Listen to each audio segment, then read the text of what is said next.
Johanna Silvestri, de Roberto Bolaño. Para Paula Mazzot.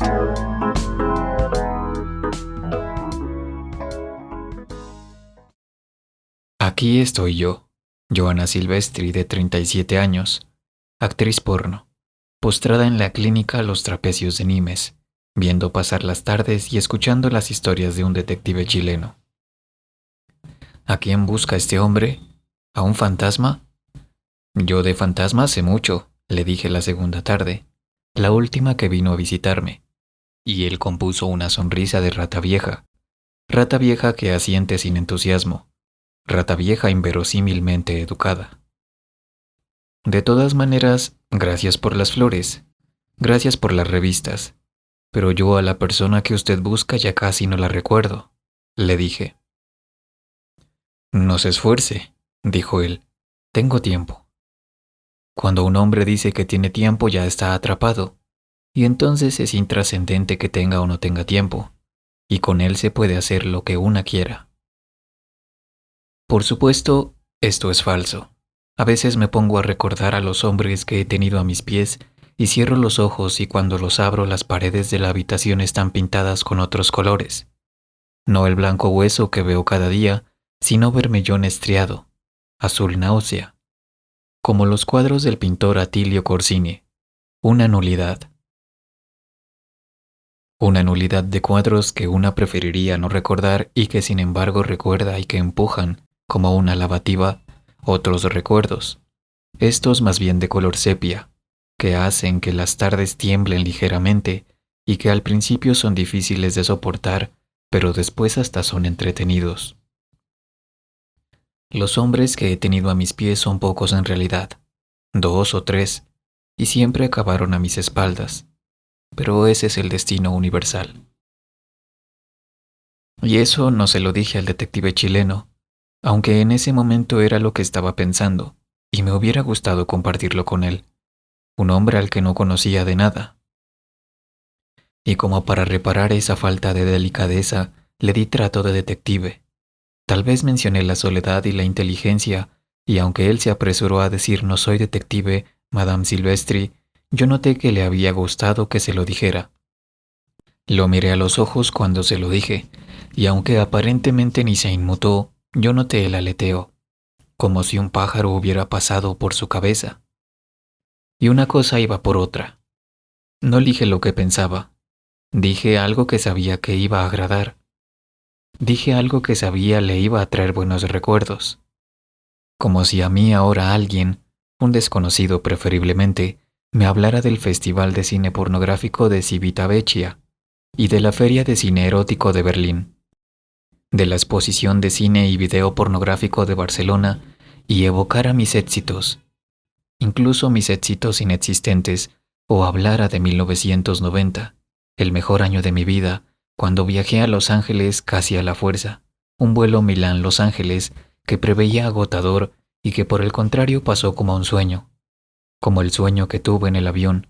Debió de ser cruzando el Atlántico. Soñé que el avión se dirigía a Los Ángeles, pero tomando la ruta de Oriente, con escalas en Turquía, la India, China, y desde el avión, que no sé por qué volaba a tan baja altura, sin que por ello en ningún momento los pasajeros corriéramos peligro. Podía haber caravanas de trenes, pero caravanas realmente largas, un movimiento ferroviario enloquecido y sin embargo preciso, como un enorme reloj desplegado por esas tierras que no conozco. Si exceptúo un viaje a la India en el 87, del que es mejor no acordarse. Cargando y descargando gente y mercaderías, todo muy nítido, como si estuviera viendo una de esas películas de dibujos animados con las que los economistas explican el estado de las cosas, su nacimiento, su muerte, su movimiento inercial. Y cuando llegué a Los Ángeles, en el aeropuerto me estaba esperando Robbie Pantoliano, el hermano de Adolfo Pantoliano, y fue nomás ver a Robbie y darme cuenta de que era un caballero, por el contrario de su hermano Adolfo, que Dios lo tenga en la gloria o en el purgatorio. A nadie le deseo el infierno. Y en la salida me esperaba una limusina, de esas que solo se ven en Los Ángeles, ni siquiera en Nueva York, solo en Beverly Hills o en el condado de Orange. Y después me llevaron al apartamento que alquilaron para mí, una casita pequeña pero preciosa cerca de la playa. Y Robbie y su secretario Ronnie se quedaron conmigo a ayudarme a deshacer las maletas, aunque yo les juré que prefería hacerlo sola, y a explicarme cómo funcionaba la casa, como si creyeran que yo no sabía lo que era un microondas. Los americanos a veces son así, de tan amables llegan a ser maleducados. Y luego me pusieron un vídeo para que viera a mis compañeros y compañeras. Shane Bogart, ya la conocía de una película que filmé para el hermano de Robbie. Bull Edwards, a ese no lo conocía. Dark Rekic, me sonaba de algo. Jennifer Pullman, otra desconocida y así, unos 3 o 4 más. Y luego Robbie y Ronnie se fueron y me quedé sola y cerré las puertas con doble seguridad, tal como ellos me insistieron que hiciese. Y después me di un baño. Me enfundé en una bata negra, busqué una película vieja en la tele, algo que me terminara de serenar y no sé en qué momento, sin levantarme del sofá, me quedé dormida. Al día siguiente comenzamos a rodar. Qué diferente era todo de como yo lo recordaba. En total hicimos 4 películas en 2 semanas, más o menos con el mismo equipo, y trabajar a las órdenes de Robbie Pantoliano era como jugar y trabajar al mismo tiempo. Era como hacer una excursión al campo de esas que a veces organizan los burócratas o los empleados de oficina, sobre todo en Roma. Una vez al año todos a comer al campo y a olvidar los problemas de la oficina. Pero esto era mejor. El sol era mejor, los departamentos eran mejores, el mar, las amigas reencontradas, la atmósfera que se respiraba durante el rodaje, viciosa pero fresca, como debe ser. Y con Shane Bogart y otra chica creo que lo comentamos. El cambio que se había producido. Y yo al principio, claro, lo achaqué a la muerte de Adolfo Pantoliano, que era un macarrón y traficante de la peor especie, un tipo que no respetaba ni a sus pobres putas maltratadas. La desaparición de un mamón de esa especie por fuerza se tenía que notar, pero Shane Bogart dijo que no, que eso era falso. La muerte de Pantoliano, recibida con alegría hasta por su hermano, necesariamente no explicaba el gran cambio que se estaba produciendo en la industria, afirmó. Más bien era una mezcla de cosas en apariencia diversas.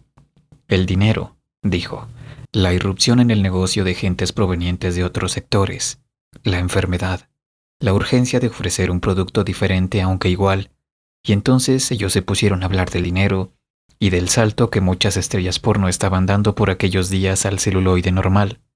Pero yo ya no los escuchaba. Me puse a pensar en lo que dijeron de la enfermedad y en Jack Holmes, el que había sido hasta hacía unos años la gran estrella porno de California.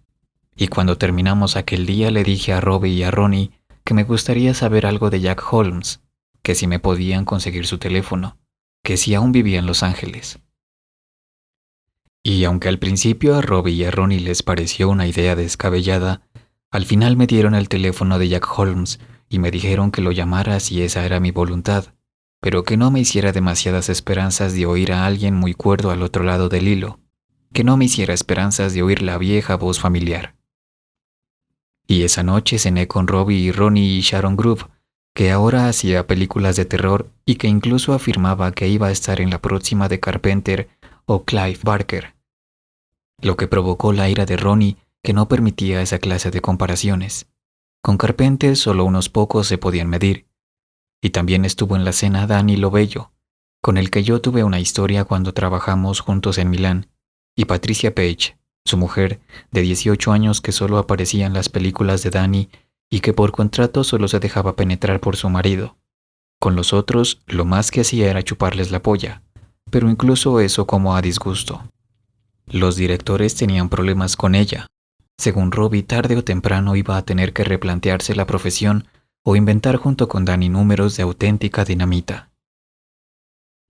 Y allí estaba yo, cenando en uno de los mejores restaurantes de Venice, contemplando el mar desde nuestra mesa, agotada tras un arduo día de trabajo y sin prestar demasiada atención a la animada conversación de mis compañeros, con la mente puesta en Jack Holmes o en las imágenes que guardaba de Jack Holmes, un tipo muy alto y flaco y con la nariz larga y los brazos largos y peludos como los de un simio. Pero ¿qué clase de simio podría ser Jack? Un simio en cautiverio. Eso sin el menor asomo de duda. Un simio melancólico o tal vez el simio de la melancolía, que aunque parece lo mismo no es lo mismo. Y cuando la cena terminó, a una hora en la que aún podía llamar a Jack a su casa sin problemas, las cenas en California comienzan pronto, a veces acaban antes de que anochezca, no pude aguantar más. No sé qué me pasó, le pedí a Robbie su teléfono inalámbrico y me retiré a una especie de mirador todo de madera, una especie de molo de madera en miniatura para uso exclusivo de turistas, donde abajo rompían las olas, unas olas largas, pequeñitas, casi sin espuma y que tardaban una eternidad en deshacerse. Y llamé a Jack Holmes. No esperaba encontrarlo, esa es la verdad. Al principio no reconocí su voz, tal como había dicho Robbie, y él tampoco reconoció la mía. Soy yo, dije, Joanna Silvestri. Estoy en Los Ángeles. Jack se quedó callado mucho rato y de repente me di cuenta de que estaba temblando. El teléfono temblaba. El mirador de madera temblaba. El viento de pronto era frío. El viento que pasaba por los pilares del mirador, el que erizaba la superficie de esas olas inacabables, cada vez más negras. Y después Jack dijo, «¿Cuánto tiempo, Joanna? Me alegra oírte». Y yo dije, «A mí también me alegra oírte, Jack». Y entonces dejé de temblar y dejé de mirar hacia abajo. Me puse a mirar el horizonte, las luces de los restaurantes de la playa, rojas, azules, amarillas, luces que a primera vista me parecieron tristes, pero al mismo tiempo reconfortantes. Y después Jack dijo, «¿Cuándo podré verte, Joanny?» Y al principio yo no me di cuenta de que me había llamado Joanny. Durante algunos años floté en el aire como drogada o como si estuviera tejiendo una crisálida a mi alrededor.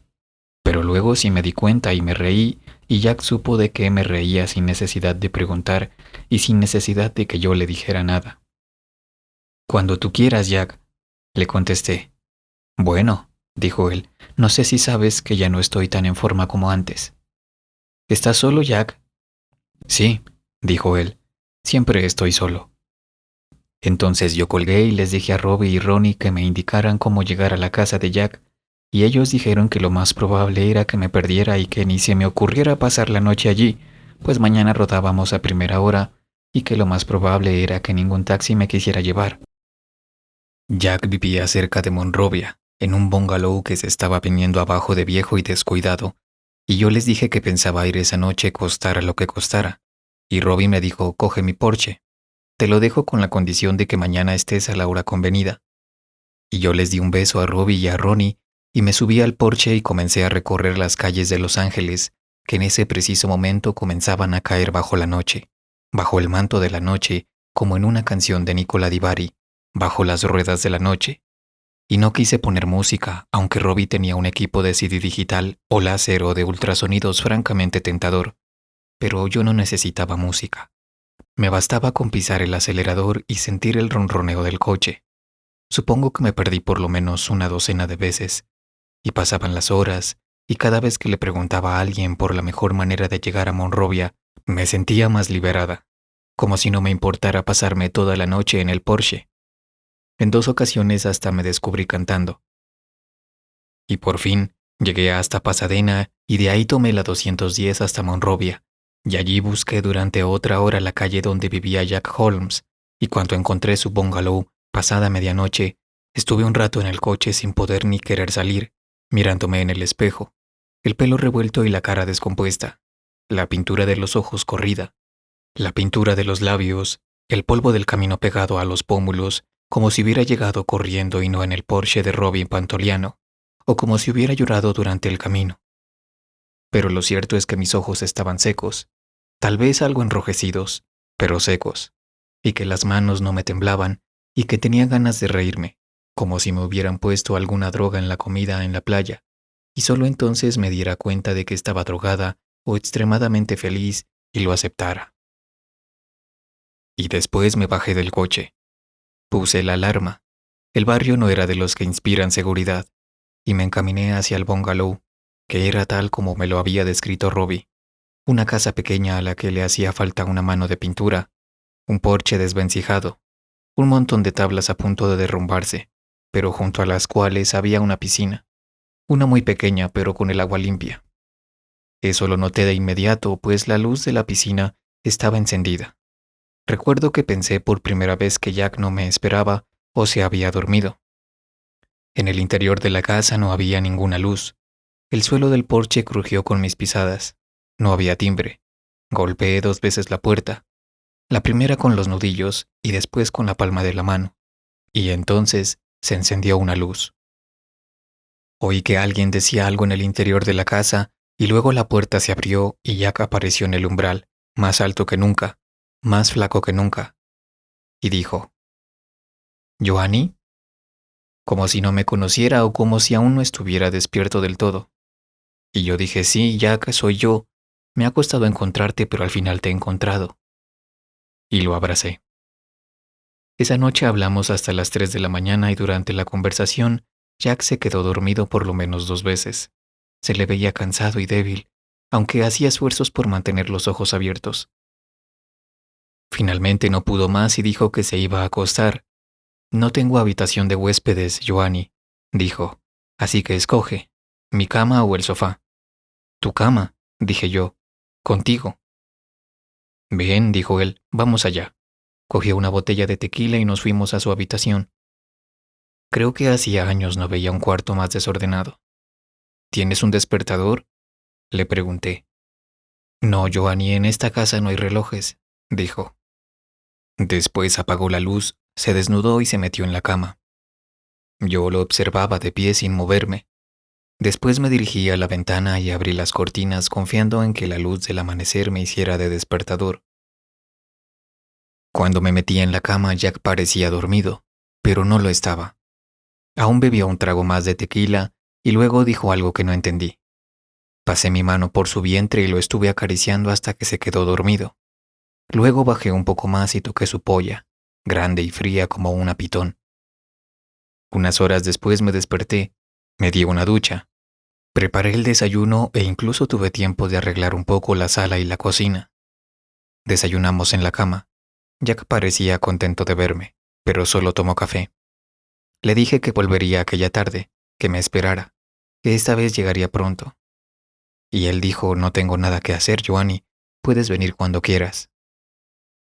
Me di cuenta de que aquello casi era como una invitación para que no volviera a aparecer por allí nunca más, pero decidí que Jack me necesitaba y que yo también lo necesitaba a él. «¿Con quién trabajas?», dijo. «Con Shane Bogart», dije. «Es un buen chico», dijo Jack. «En una ocasión trabajamos juntos. Creo que cuando él empezaba en el negocio. Es un chico animoso. Además, no le gusta meterse en problemas». «Sí, es un buen chico», dije yo. «¿Y en dónde estáis trabajando? ¿En Venice?» «Sí», dije, «en la vieja casa de siempre». «¿Pero tú sabes que mataron al viejo Adolfo?» «Claro que lo sé, Jack. Eso ocurrió hace años». «No trabajo mucho últimamente», dijo. Luego le di un beso de colegiala en sus labios delgados y resecos, y me marché. Esta vez el viaje fue mucho más rápido. El sol de las mañanas de California, un sol que tiene algo de metálico en los bordes, corría conmigo. Y desde entonces, después de cada sesión de trabajo, me iba a casa de Jack o salíamos juntos. Jack tenía una vieja ranchera y yo alquilé un Alfa Romeo de 2 plazas con el que solíamos alejarnos hasta las montañas, hasta Redlands y luego por la 10 hasta Palm Springs, Palm Desert, Indio, hasta llegar al Salton Sea, que es un lago y no un mar, y además un lago más bien feo, en donde comíamos comida macrobiótica, que era la comida que por entonces Jack consumía. Decía que por salud. Y un día pisamos el acelerador de mi Alfa Romeo hasta Calipatria, al sureste del Salton Sea, y fuimos a visitar a un amigo de Jack que vivía en un bungalow aún en peores condiciones que el de Jack, un tipo llamado Graham Monroe, pero al que Jack y su mujer llamaban Mezcalito.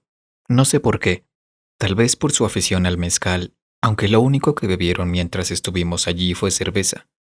Yo no, porque la cerveza engorda. Y después ellos tres estuvieron tomando baños de sol detrás del bungalow y bañándose con una manguera, y yo me puse un bikini y los estuve mirando. Yo prefiero no tomar demasiado sol. Tengo la piel muy blanca y me gusta cuidarla, pero aunque me mantuviera en la sombra y no permitiera que me mojaran con la manguera, me gustaba estar allí, mirando a Jack, mirando sus piernas que estaban mucho más delgadas de lo que yo recordaba, mirando su tórax que parecía habérsele hundido un poco más. Solo la polla era la misma, solo los ojos eran los mismos. Pero no, en realidad solo la gran máquina taladradora, como decían en la publicidad de sus películas, la verga que había destrozado el culo de Marilyn Chambers, era la misma. El resto, ojos incluidos, se estaba apagando, a la misma velocidad con que mi Alfa Romeo recorría el valle de Aguangua o el Desert State Park, iluminados por la luz de un domingo agonizante. Creo que hicimos el amor un par de veces. Jack había perdido el interés. Según él, después de tantas películas, ahora estaba seco. Eres el primer hombre que me dice eso, le dije. Me gusta ver la tele, Joanny, y leer novelas de misterio. ¿De miedo? No, de misterio, dijo. De detectives, a ser posible aquellas en donde al final el héroe muere. No existen esas novelas, le dije. Claro que existen, hermanita. Son novelas baratas y antiguas y se compran a peso. En realidad en su casa no vi libros exceptuando un manual médico y 3 de aquellas novelas baratas a las que Jack se refería y que al parecer releía una y otra vez. Una noche, tal vez la segunda que pasé en su casa o la tercera, Jack era lento como un caracol en lo que respecta a las confidencias o las revelaciones. Mientras bebíamos vino junto a la piscina, me dijo que lo más probable era que se muriera pronto. Ya sabes cómo es esto, Joanny. Cuando ha llegado la hora es que ha llegado la hora. Tuve ganas de gritarle que me hiciera el amor, que nos casáramos, que tuviéramos un hijo o que adoptáramos a un huérfano, que compráramos una mascota y una caravana y que nos dedicáramos a viajar por California y por México. Supongo que estaba un poco borracha y cansada. Ese día seguramente el trabajo había sido agotador, pero no dije nada. Solo me removí inquieta en mi tumbona, contemplé el césped que yo misma había cortado, bebí más vino. Esperé las siguientes palabras de Jack, las que por fuerza tenían que seguir, pero él no dijo nada más. Esa noche hicimos el amor por primera vez después de tanto tiempo. Costó mucho poner a Jack en marcha. Su cuerpo ya no funcionaba. Solo funcionaba su voluntad, y pese a todo él insistió en ponerse un condón. Un condón para la verga de Jack, como si un condón pudiera contenerla. Pero al menos eso sirvió para que nos riéramos un rato. Al final, ambos de lado. Metió su larga y gruesa verga flácida entre mis piernas, me abrazó dulcemente y se quedó dormido. Yo aún tardé mucho rato en dormirme y por la cabeza me pasaron ideas de lo más raras. Por momentos me sentía triste y lloraba sin hacer ruido, para no despertarlo, para no romper nuestro abrazo. Por momentos me sentía feliz y también lloraba, hipando, sin la más mínima discreción, apretando entre mis muslos la polla de Jack y escuchando su respiración, diciéndole, Jack, sé que te estás haciendo el dormido. Jack, abre los ojos y bésame. Pero Jack seguía durmiendo o fingiendo que dormía, y yo seguía contemplando como en el cine las ideas que me pasaban por la cabeza, como un arado, como un tractor rojo a 100 kilómetros por hora, muy rápidas, casi sin tiempo para reflexionar, si es que entonces hubiera deseado reflexionar, cosa que obviamente no entraba en mis planes. Y por momentos ni lloraba ni me sentía triste o feliz, solo me sentía viva y lo sentía vivo a él. Y aunque todo tenía un fondo como de teatro, como de farsa amable e inocente, incluso conveniente, yo sabía que aquello era verdadero, que valía la pena. Y luego metí mi cabeza debajo de su cuello y me dormí. Un mediodía Jack apareció por el rodaje. Yo estaba a 4 patas y mientras se lo chupaba a Bull Edwards, Shane Bogart me sodomizaba. Al principio no me di cuenta de que Jack había entrado en el plató. Estaba concentrada en lo que hacía. No es fácil gemir con una polla de 20 centímetros entrando y saliendo de tu boca. Algunas chicas muy fotogénicas se descomponen en cuanto hacen una mamada. Se les ve horribles, demasiado entregadas acaso. A mí me gusta que mi rostro se vea bien. Bueno, yo estaba concentrada en el trabajo y además, debido a mi posición, no podía ver lo que ocurría alrededor. Pero Bull y Shane, que estaban de rodillas, pero con los torsos erguidos y las cabezas levantadas, sí que se dieron cuenta de que Jack acababa de entrar y las vergas se les endurecieron casi de inmediato. Y no solo Bull y Shane, el director, Randy Cash y Danny Lobello y su mujer, y Robbie y Ronnie y los electricistas y todo el mundo, creo yo, menos el cámara, que se llamaba Jacinto Ventura, y era un chico muy alegre y muy profesional, y que además literalmente no podía quitarle el ojo a la escena que estuviera filmando. Todos, digo, expresaron de alguna manera la presencia inesperada de Jack y se hizo entonces el silencio sobre el plató. No un silencio pesado, no un silencio de esos que presagian malas noticias, sino un silencio luminoso, si puedo llamarlo así. Un silencio de agua que cae en cámara lenta. Y yo sentí ese silencio y pensé debe ser por lo bien que me siento, por lo buenos que son estos días en California. Pero también sentí algo más, algo indescifrable que se acercaba precedido por los golpes rítmicos de las caderas de Shane sobre mis nalgas, por los suaves embates de Bull sobre mis labios. Y entonces supe que ocurría algo en el plató, pero no levanté la mirada. Y supe también que ocurría algo que me comprendía y afectaba únicamente a mí, como si la realidad se hubiera trizado, una trizadura de un extremo a otro, similar a la cicatriz que queda después de ciertas operaciones, desde el cuello hasta la ingle. Una cicatriz gruesa, rugosa, dura. Pero me aguanté y seguí actuando hasta que Shane sacó su verga de mi culo y se corrió sobre mis nalgas, y hasta que Bull poco después lo siguió y eyaculó en mi cara. Entonces me voltearon y quedé boca arriba y pude ver sus rostros extremadamente concentrados en lo que hacían, mucho más que de costumbre. Y mientras me acariciaban y decían palabras cariñosas, yo pensé aquí pasa algo. Seguro que en el plató hay alguien de la industria, un pez gordo de Hollywood, y Bull y Shane se han dado cuenta y están actuando para él. Y recuerdo que miré de reojo las siluetas que nos rodeaban en la zona de sombras, todas quietas, todas petrificadas. Eso fue exactamente lo que pensé. Se han quedado petrificados. Debe de ser un productor verdaderamente importante. Pero seguí sin inmutarme. Yo, al contrario que Bull y Shane, no tenía ambiciones al respecto. Supongo que es algo inherente al hecho de ser europea. Los europeos vemos esto de otra manera. Pero también pensé, puede que no sea un productor, puede que haya entrado un ángel en el plató. Y justo entonces lo vi. Jack estaba junto a Ronnie y me sonreía. Y entonces vi a los demás, a Robbie, a los electricistas, a Danny Lobello y su mujer, a Jennifer Pullman, a Margot Killer, a Samantha Edge, a dos tipos vestidos con trajes oscuros, a Jacinto Ventura que no tenía la cabeza metida en la cámara. Y solo entonces me di cuenta de que ya no estaban filmando. Pero durante un segundo o un minuto todos permanecimos estáticos, como si hubiéramos perdido el habla y la capacidad de movernos. Y el único que sonreía, pero tampoco hablaba, era Jack. Y con su presencia parecía santificar el plató. O eso pensé después, mucho después, cuando volví una y otra vez sobre esta escena. Parecía santificar nuestra película y nuestro trabajo y nuestras vidas. Después el minuto llegó a su fin. Comenzó otro minuto. Alguien dijo que había quedado perfecto. Alguien trajo batas para Bull, para Shane, para mí. Jack se acercó y me dio un beso. Las siguientes escenas de aquel día no me concernían. Le dije que nos marcháramos a cenar a algún restaurante italiano. Me habían hablado de uno en Figueroa Street. Robbie nos invitó a la fiesta que daba en su casa uno de sus nuevos socios. Jack parecía renuente, pero finalmente lo convencí. Así que nos fuimos para mi casa, en el Alfa Romeo, y estuvimos conversando y bebiendo whisky un rato. Y después nos fuimos a cenar, y a eso de las 11 de la noche nos presentamos en la fiesta de los socios de Robbie. Todo el mundo estaba allí. Todo el mundo conocía a Jack o quería conocerlo y se acercaba a él.